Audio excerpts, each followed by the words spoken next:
जय श्री कृष्ण। आप सभी को Shrimad Bhagavad Gita the mind Guru series question number 11 में मैं प्रीति चंडक आप सभी का स्वागत करती हूँ। आज का प्रश्न हमें पूछा है वर्धा से गोपी ने। देखते हैं गोपी जी क्या पूछना चाहती है। गोपी जी पूछती है, श्रीमद् भगवद गीता में बच्चों और लड़कियों या किसी भी निरपराध व्यक्ति के शोषण के बारे में क्या कहा गया है जो यौन उत्पीड़न या मानवीय तस्करी के नाम पर किया जाता है? क्या ये उन पीड़ितों का बुरा कर्म है जिससे उन्हें शिकार बनाया गया है? ऐसे में सुरक्षित कैसे रहे और दूसरों को भी सुरक्षित कैसे रखे? देखा जाए तो यह बहुत ही संवेदनशील और महत्वपूर्ण विषय है। आमतौर पर और विशेषतः से गीता में इसके बारे में कुछ कहा नहीं गया है क्योंकि श्रीमद् भगवद गीता यह एक प्राचीन ग्रंथ है। लेकिन गीता का शिक्षा और ज्ञान, इन सब चीजों से हम ऐसे विषयों पर और ऐसे मुद्दों पर रोक लगा सकते हैं तथा इन पर कार्रवाई करने के लिए भी हम श्रीमद् भगवद गीता से सही और उचित ज्ञान ले सकते हैं। श्रीमद् भगवद गीता के 13वें अध्याय के 7वें श्लोक में भगवान कहते हैं, अहिंसा, क्षमा, सरलता, गुरु सेवा, बाहर भीतर की शुद्धि, स्थिरता और मन का वश में होना, यह तथा अपने में श्रेष्ठता का भाव न होना, दिखावटीपन न होना, यह बताते हैं। आजकल दिखावटी तथा दूसरों पर वर्चस्व रखना यह मानसिकता आमतौर पर दिखाई देती है। मैं कैसे श्रेष्ठ हूँ यही दिखाना होता है। फिर आते हैं अहंकार, जो मुझे चाहिए वह होना चाहिए, जो मैं कहता हूँ वही होना चाहिए। और ऐसे कर कर जो ये चीज नहीं सुनते हैं उनके मन में डर पैदा किया जाता है, उन्हें भय से ये चीज करने के लिए मजबूर किया जाता है। और इसीलिए भगवान इसे गीता में दंभ कहते हैं। दूसरों को अपने वर्चस्व के नीचे दबाना तथा वो नहीं दबता है तो उसे भय दिखाना, इन्हें सब में गीता ने नीच भावनाएं कही है। यह जो दूसरों को हीन समझता है, उन्हें तकलीफ पहुंचाता है, यह सब हिंसा की श्रेणी में आता है। हिंसा मन, वाणी और शरीर से की जाती है। हिंसा 3 भावों से की जाती है, क्रोध, मोह और लोभ। इसमें भी भगवान कहते हैं क्रोध और मोह में भी कृत, करित और अनुमोदित होते हैं। जैसे कृत मतलब स्वयं करना, करित मतलब किसी से करवाना और अनुमोदित मतलब किसी भी हिंसा का समर्थन मतलब अनुमोदन करना। तो यह भी इन तीनों में विभाजित है, यह 3 इन तीनों में विभाजित है। अब यह हो गई 9 हिंसाएं। अब इन 9 हिंसाओं में भगवान कहते हैं कि 3 मात्राएं होती है, मृदु मात्रा, मध्य मात्रा और अधिमात्रा। किसी को थोड़ा दुख देना यह मृदु मात्रा हिंसा है, मृदु मात्रा से अधिक दुख देना यह मध्य मात्रा में हिंसा है, और बहुत अधिक घायल कर देना अथवा खत्म कर देना यह अधिक मात्रा की हिंसा है। इस तरह मृदु, मध्य और अधिक मात्रा के भेद से हिंसा 27 प्रकार की हो जाती है। यह 27 प्रकार की हिंसा 3 करणों से होती है, जैसे मन, वाणी और शरीर। इससे ये 81 प्रकार की हिंसा हो जाती है। और यह 81 प्रकार की हिंसा जहां नहीं की जाती उसे अहिंसा कहते हैं। अब भगवान इन्हें 2 भागों में बांटते हैं, दैवी संपत्ति और असुरी संपत्ति। भगवान कहते हैं 16वें अध्याय के पहले श्लोक में भगवान दैवी संपत्ति और असुरी संपत्ति को समझाते हैं। भगवान कहते हैं जो दैवी गुणों से होता है उसे दैवी संपत्ति कहते हैं। भगवान यहाँ अच्छे गुणों का महत्व बता रहे हैं। दैवी संपत्ति मतलब दैवी गुण, या संपत्ति का मतलब गुणों से है। जो दैवी गुणों से यानी भगवान के गुणों से है, जिनमें भगवान के गुण है, वह गुणों से जो परिपूर्ण है उसे दैवी संपत्ति वाला कहते हैं। और भगवान यहाँ पर दैवी संपत्ति समझाते हैं। जिनमें दैवी संपत्ति है वह सीधा भगवान से जुड़ते हैं, यानी स्वयं का कल्याण करते हैं। अब देखते हैं दैवी संपत्ति मतलब भगवान का अंश होने वाली मनुष्य में ही कौन सी दैवी संपत्ति है। भय का सर्वथा अभाव, अंतःकरण की शुद्धि, ज्ञान के लिए योग में दृढ़ स्थिति, सात्विक दान, इंद्रियों का दमन, यज्ञ, स्वाध्याय, कर्तव्य पालन के लिए कष्ट सहना, शरीर, मन, वाणी की सरलता, यह सभी सात्विक गुण हैं जो प्रभु के गुण कहलाते हैं। इसीलिए भगवान इन्हें दैवी संपत्ति कहते हैं कि जो भगवान के गुणों से आती है। अब देखते हैं असुरी संपत्ति। असुरी संपत्ति मतलब राक्षसी गुण, मतलब जो कि भगवान से कहीं पर भी मेल न खाते हैं, भगवान के विपरीत मतलब उल्टे गुण। तो यह है अत्याचार, अन्याय, दूसरों को दुख देना, शारीरिक, मानसिक इत्यादि प्रकार का दुख देना, दूसरों को डराना और इनके खुद के भी मन में डर होना, मन का पाप, अशुद्धि, स्वार्थ, अभिमान, झूठ, कपट, धोखा, विश्वासघात, हिंसा आदि ऐसे गुण जिससे राक्षसी गुण दिखे। मतलब इन्हें देखकर हमें जो एक हम कहते हैं ना कि हमें नेगेटिव वाइब्रेशंस आ रहे हैं, हमें अच्छा नहीं लग रहा है, तो यह सारे निगेटिव मतलब राक्षसी गुण, राक्षसी असुरी संपत्ति भगवान इसे कहते हैं। जैसे भगवान कहते हैं हर कर्म का फल होता है, फिर अच्छे कर्म का अच्छा फल, बुरे कर्म का बुरा फल। अब यहाँ पर अगर कर्म बुरे हैं तो जाहिर सी बात है फल भी बुरा ही होगा। तो यहाँ पर भगवान वही लौटाते हैं जो हम देते हैं, और भगवान की शक्ति तो हमें पता है असीमित अमर्याद है, हमसे कई गुना ज्यादा है। तो अगर हम गुणकों में देते हैं तो भगवान मनकों में लौटाते हैं, तो भगवान वही लौटाते हैं जो हमने दिया है। अगर हमने बुरा दिया है तो मनकों में बुरा ही आने वाला है, मतलब हमने एक हाथ से दिया है तो 100 हाथ से हमारे पास आने वाला है। तो अब देना क्या है ये हम पर निर्भर करता है। अब यहाँ पर भगवान गीता के 16वें अध्याय के 20वें श्लोक में भगवान कहते हैं कि जो ऐसे कर्म करता है उन्हें मुझे विनाश की तरफ ही भेजना पड़ता है, उनका पतन ही होता है। तथापि ऐसे लोगों को अधम गति ही प्राप्त होती है, अर्थात नरक ही प्राप्त होता है, इनकी दुर्गति ही होती है। अब हम आधुनिक युग में स्वर्ग नरक ऐसी बातों को नहीं मानते हैं, हम इन पर विश्वास भी नहीं रखते हैं। तो आधुनिक युग में स्वर्ग का मतलब है स्वयं का कल्याण, यानी जो हमें चाहिए मन की शांति या मन का समाधान, मतलब अपना कल्याण, यानी प्राचीन युग का स्वर्ग। और नरक मतलब मन की अशांति और विनाश और दुख, सब कुछ होते हुए भी तकलीफ का अनुभव होना, यह है प्राचीन युग का नरक। और आधुनिक युग का जो भी है हम कहते हैं विनाश। अब भगवान कहते हैं जो गलत कर्म करता है वह हमेशा डरा हुआ होता है, उसके मन में किसी प्रकार का भय होता है, और जो कभी भी किसी भी छोटी सी चीज से भी डरता रहता है क्योंकि उसे पता है कि उसके कर्म गलत थे, इसीलिए उसका मन हमेशा साशंक और भय से पूरा हुआ रहता है। अब पूछे गए प्रश्न में दूसरों को डराना या तकलीफ देना, यह सभी आसुरी संपत्ति में आता है और विनाश की तरफ ले जाता है। ऐसे लोगों का सिर्फ और सिर्फ पतन ही होता है। अब हम अगर पौराणिक कथा ही देख ले, रावण या दुर्योधन का उदाहरण ले ले। रावण सब त्रैलोक्यों को डराने वाला था, लेकिन जब खुद ने गलत कर्म किया, माता सीता जी का हरण किया, तो वो खुद डरा हुआ था। जब दुर्योधन ने कर्म गलत किया और इसीलिए उन्होंने जब युद्ध के नगाड़े या युद्ध का शंखध्वनि सुना तो पांडव सेना तो युद्ध के लिए सज हुई, लेकिन दुर्योधन की यानी कौरवों की सेना यह डरी हुई थी, इनके हृदय विदीर्ण हो गए थे। इसका मतलब जो गलत करता है वही डरता है, उसी के मन में भय होता है। और भगवान ने पहले ही यहाँ पर स्पष्ट किया है, दैवी संपत्ति यानी मन में अभय होना, यानी मन में किसी भी प्रकार का डर नहीं होना। और असुरी संपत्ति में सबसे मुख्य है कि मन में हमेशा डर लगा रहना, क्योंकि अपने गलत कर्मों का उन्हें एहसास होता है और ऐसे गलत कर्मों की वजह से वो हमेशा साशंक और डर के घेरे में होते हैं। पुराणों में भी हमें इसका उदाहरण है और आज के जमाने में भी यह ऐसा विनाश होता है जो किसी से भी सहा नहीं जा सकता, फिर वो कितना भी बुरा कर्म करने वाला क्यों ना हो, लेकिन उससे ऐसा विनाश, ऐसी तकलीफ जरा सी भी सही नहीं जा सकती। अब अगर बुरे कर्म करने वाला यह सोचता है कि इससे मृत्यु आ जाए, अगर यह कर्म भुगतने के पहले अगर मृत्यु आ जाए तो हमें इसका भुगतान मृत्यु के उपरांत भी करना पड़ता है। तो हम लोग यह सोचते हैं कि मृत्यु के बाद क्या है, तो मृत्यु के बाद भी हमें इन सारी गलत कर्मों का प्रायश्चित करना पड़ता है। कर्म अच्छे हैं तो उसका भी हमें फल मृत्यु के उपरांत मिलता है।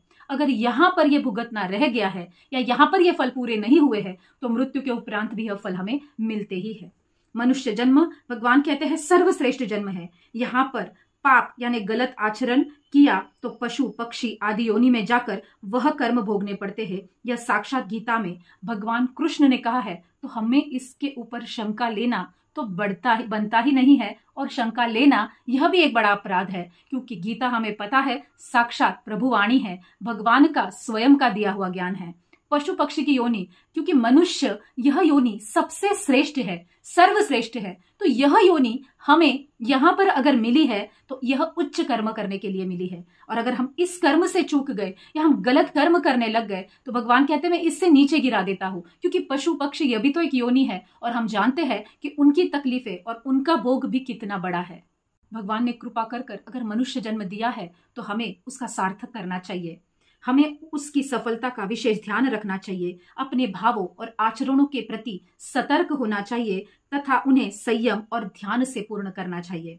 अपने उद्धार के लिए आसुरी गुणों को छोड़कर दैवी गुणों को अपना लेना चाहिए, कितना अच्छी तरह से गीता में हमें यह चीज समझाई गई है। और अगर यह समझते हुए भी हम अगर गलत आचरण करते हैं तो हमसे बड़ा मूर्ख इस दुनिया में नहीं है, क्योंकि जो स्वयं ही अपने ही पांव पर कुल्हाड़ी मारने पर तुला हुआ है, जो स्वयं ही कारण है अपने खुद के विनाश का, तो इसके लिए हम इन्हें और क्या कह सकते हैं, इन्हें हम इनके हाल पर छोड़कर इनके विनाश के लिए ये प्रवृत्त ये खुद ही खुद को कर रहे हैं। अब यहाँ 16वें अध्याय के 20वें श्लोक में मम प्राप्यैव पद से भगवान भी पश्चाताप के साथ कहते हैं कि अत्यंत कृपा करके मैंने जीवों को मनुष्य शरीर देकर इन्हें अपना उद्धार करने का मौका दिया और यह विश्वास किया कि ये अपना उद्धार अवश्य कर लेंगे, परंतु यह असुरी गुणों वाले नराधम इतने मूढ़ और विश्वासघाती निकले कि जिस शरीर से मेरी प्राप्ति करनी थी उससे मेरे को प्राप्त न करके अधम गति को चले गए।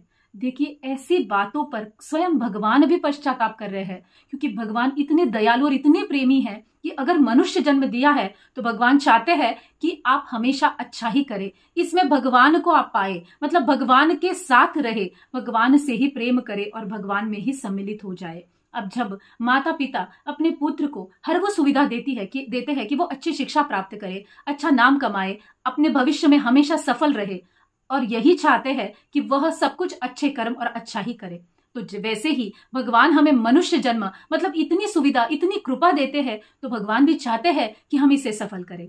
अब बुरे कर्मों को लेकर भगवान भी पश्चाताप कर रहे हैं, तो क्या हमें ऐसे दूसरों का नाश करने के कर्म करने चाहिए? ऐसे कर्मों से प्राप्त क्या होगा? क्यों करने हैं हमें, जो हमारे ही विनाश का कारण बनते जा रहे हैं? संयम, योग और शुद्धि से जीवन जीना यह भगवत प्राप्ति का एकमेव मार्ग है और स्वयं के कल्याण का मार्ग है। अगर जिसे भी अपना कल्याण करना है तो उसे गीता में बताई हुई दैवी गुणों को अपनाना है। यहाँ पर मुझे एक पौराणिक कथा की याद आ रही है। महाभारत के शांति पर्व में इसी प्रसंग की एक कथा आती है। शकुनी लुब्धक नाम का एक बधिक था। उसका मुख्य काम पशु पक्षियों को मारना ही था। एक दिन वह शिकार के लिए जंगल में गया। दिन भर घूमता रहा पर खाने को कुछ मिला नहीं।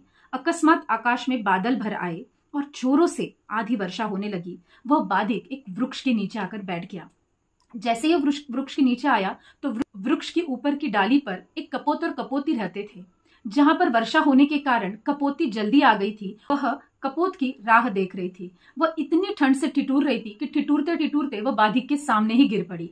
तब बाधिक ने उसे उठाकर पिंजड़े में बंद कर दिया और वह अब देखने लगा कि यहाँ पर और क्या क्या चल रहा है। जैसे ही कपोत घर पर आया तो कपोती को वहां न देखकर विलाप करने लगा। उस विलाप को सुनकर, अब ये देखिए, पक्षी, इनकी वार्तालाप चल रहा है और इनकी कथा जो पुराणों में महाभारत में कही हुई है। तो कपोती पिंजरे में से बोली कि हे प्राणनाथ, आप विलाप मत कीजिए, मैं यहीं पर हूं। हमारे घर पर एक अतिथि आया है जो कि बाधिक है, जिसने कि कपोती को पिंजरे में बंद किया है। जाहिर सी बात है, कुछ बुरा कर्म करने के हेतु ही यह कपोती को जाना था, लेकिन वह अपने कर्मों से नहीं चूकी और उसने अतिथि धर्म का पालन किया। उसने अपने पति से कहा कि यहाँ पर जो अतिथि आया है उनका आदर सत्कार हमें करना है, आप मेरे लिए विलाप न कीजिए, आप इनके आदर सत्कार की तैयारी कीजिए। तभी कपोत ने इतना सुनकर बाजू आजू से कहीं से छोटे से तिनके लेकर आया और अग्नि का एक मुंह में लकड़ी पकड़ वह अग्नि जला दी और आग की गर्माहट से, ऊब से वो बाधिक थोड़ा सा शांत हुआ। उसे थोड़ा अच्छा लगने लगा, क्योंकि ठंड में वो भी तो कांप रहा था। तब अब उसने कपोत से कहा कि मुझे बहुत भूख लगी है, मेरे लिए कुछ भोजन का इंतजाम कीजिए। तब कपोत ने कहा, जी बिल्कुल, मैं करूंगा। और उन्होंने अग्नि के प्रति 3 प्रदक्षिणाएं ली, लेकिन उन्हें उनके भोजन के लिए कुछ भी न मिला। तो कपोत स्वयं उस अग्नि में कूद पड़ा और उसने स्वयं की बलि वहां पर दे दी ताकि बाधिक की भूख वो मिटा सके। अब जब यह बाधिक ने देखा, उसे बहुत ही बुरा लगा। मतलब उसके मन में भी दया उत्पन्न हुई कि ये इतना सा पक्षी होते हुए भी मुझे इसने इतना सुख दिया, इतनी ठंडी में गर्माहट दी। इसकी पत्नी ने इसे अपने आप के बचाव के बजाय मुझे बचाने के लिए या मेरा अतिथि सत्कार करने के लिए कहा, तो उसे उनके लिए बहुत दया उत्पन्न हुई और उसने कपोती को छोड़ दिया। अब कपोती ने अपने पति का वियोग सह न पाई और वह भी उस अग्नि में कूद पड़ी और कपोत और कपोती इन दोनों ने अपना प्राण त्याग किया। अब बाधिक को अपने इस कार्य का बड़ा ही बुरा लगा, जबकि कार्य उससे गलत कुछ हुआ नहीं था, लेकिन कर्म उसके गलत थे और इसीलिए कपोत और कपोती ने उसके भोजन के लिए अपने प्राणों का त्याग किया। इसका दोष वो अपने आप को देने लगा। अब जब उसने देखा कि कपोत और कपोती दोनों अग्नि में कूद गए हैं, तभी उनको लेने के लिए स्वर्गलोक से विमान आ रहा था और वो उनको लेके चला गया। अब इस विमान में उनको जाते हुए देखकर बाधिक ने अपने शस्त्र फेंक दिए। उसने विचार किया, अब मैं भी भजन और स्मरण करूंगा, मैं त्याग तपस्या करके शरीर को सुखा डालूंगा, कुछ खाऊंगा पीऊंगा नहीं। इस तरह का विचार करके वह कांटों से भरे जंगल में चला गया। कांटों से उसका शरीर छिल गया। आगे वन में चारों ओर से आग लगी हुई थी। उसी आग में घुसकर वह जलकर मर गया। अंत समय में भजन स्मरण करने से उसको भी सद्गति प्राप्त हो गई। देखिए, भगवान इतने दयालु है कि जीवन भर आप जिन कर्मों को करते हैं, अगर वह कर्म किसी मजबूरी में कर रहे हो और वो कर्म गलत भी है, लेकिन जैसे ही आपको उस कर्म का आभास होता है कि यह कर्म गलत थे और तुरंत आप उन कर्मों का त्याग करके अच्छे कर्मों की तरफ, मतलब सत्कर्म की तरफ, भगवत प्राप्ति की तरफ, भगवान के भजन कीर्तन में और उनके सत्संग में और उनके बताए हुए मार्ग पर चल पड़ते हो, तब भगवान आप पर कृपा करते हैं, दया करते हैं। भगवान हर कर्म का फल तो देते ही। जैसे हमने देखा, बाधिक को जंगल में काफी कांटे चुभे, वो जलकर मर गया, लेकिन उसका अंत के बाद का जो जीवन था, भगवान ने पहले उसके पूरे कर्म फल उससे भुगाए, उसने वो भोग लिया और उसके बाद भगवान ने उसकी मुक्ति कर दी। तो यहां पर इस कथा से, इस कहानी से हमें यह समझ में आता है कि बुरा करने वालों के साथ हमेशा बुरा ही होने वाला है। यह त्रिकाल बाधित सत्य है। कोई भी ऐसे बुरे कर्म करने के बाद बच नहीं सकता, क्योंकि इसका न्याय सिर्फ और सिर्फ पूरे जगत के त्रैलोक्य के स्वामी से होने वाला होता है। तो उसकी नजरों से, उसके न्याय से कोई नहीं बच सकता। तो इसीलिए हमेशा जो बुरा कर्म करता है वो सतर्क हो जाए कि उसका विनाश होने ही वाला है। अब जो प्रश्न हमें पूछा है, उस प्रश्न में और एक प्रश्न जो पूछा है कि इनकी सुरक्षितता के लिए हम क्या करें, तो अब मैं यहाँ पर दोनों की सुरक्षितता के बारे में बात करूंगी। जो दुष्ट कर्म करता है और जो दुष्ट कर्म सहता है, इन दोनों की सुरक्षितता की बात यहाँ पर क्योंकि गीता यह सभी के लिए समान है। ज्ञान एक ही है, लेकिन लेने वाला अलग अलग प्रवृत्ति का है। इसीलिए गीता का ज्ञान लेने के लिए हमें उस तरह का होना भी जरूरी है। इसीलिए हमें उनकी सुरक्षितता का भी मार्ग गीता में बताया गया है। अब इन आतताई और दुष्ट प्रवृत्तियों वालों को यह ज्ञान हम देते हैं, लेकिन इससे पहले हमें सभी को गीता संस्कार का उत्तम मार्ग है। ज्ञान, अच्छे संस्कार बचपन में ही करने हैं। कच्ची मिट्टी को गढ़ने के लिए हमें हमेशा उसे अच्छी तरह रौंदना पड़ता है, उसे गीला करना पड़ता है, उसको मथना पड़ता है, फिर जाके उसमें से अच्छा ठंडा पानी करने वाला घड़ा बनता है। इसीलिए हर एक माता पिता का यह कर्तव्य है कि अपने बच्चों को बालपन में ही अच्छे और उच्च संस्कार दे, क्योंकि यही तो आने वाली पीढ़ी है। अगर अभी संस्कार में चूक गए तो आने वाली पीढ़ी दुष्ट प्रवृत्ति वाली, यानी ऐसे ही दूसरों को तकलीफ देने वाली और खुद का पतन करने वाली होगी। इसलिए बचपन में ही अच्छे संस्कार देने जरूरी है। अब जो ऑलरेडी दुष्ट प्रवृत्ति वाले लोग हैं, उन्हें यह ज्ञान लेना जरूरी है और उन्हें यह समझाना जरूरी है कि यह गलत है और इनका आगे चलकर परिणाम भी गलत होने वाला है। और यह गीता इसलिए मानना जरूरी है क्योंकि गीता में जीवन का अच्छा मार्ग बताया है, और यह मार्ग इसलिए अच्छा और सुलभ और कल्याणकारी और सच्चा है क्योंकि इसे साक्षात भगवान कृष्ण ने बताया है।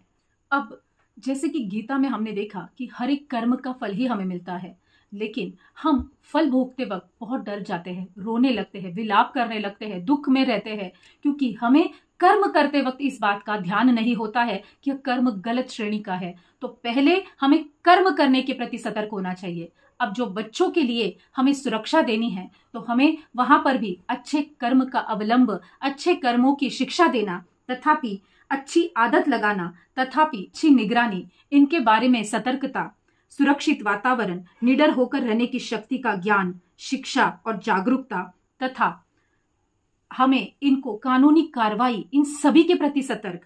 यह सब करके भी दुष्ट प्रवृत्तियां आसपास भटक ही जाती है, तो हमें सही और उचित न्याय व्यवस्था तथा गलत और अन्याय के विरुद्ध डटकर खड़े होना है और अच्छे काम में एक दूसरे का साथ देना है।